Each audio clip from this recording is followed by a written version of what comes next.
Hello guys, welcome back to my YouTube channel. So guys, in this video I'm going to show you how to create WhatsApp link in iPhone.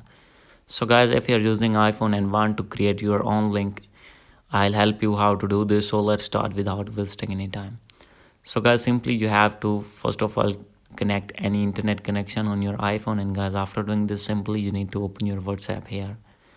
So guys, if you want to create your own main profile link, then guys, simply you have to open your settings and guys, click on here is the option of share, and guys, you can share your profile link from here. When you have click on this tab, and guys, you can send this link to anyone. So guys, this is the main profile link, and guys, if you want to make a link of your WhatsApp group, then guys, simply you have to select the group and click on your main profile icon. You have to scroll it below. Here is the option of invite to group via link. Simply you have to click on this one, and guys, you can here is the option of copy link. So guys, you can copy this link and send this link to anyone. So guys, for example, I am going to send that link here. So as you can see, you can make any link on your WhatsApp here easily in your iPhone.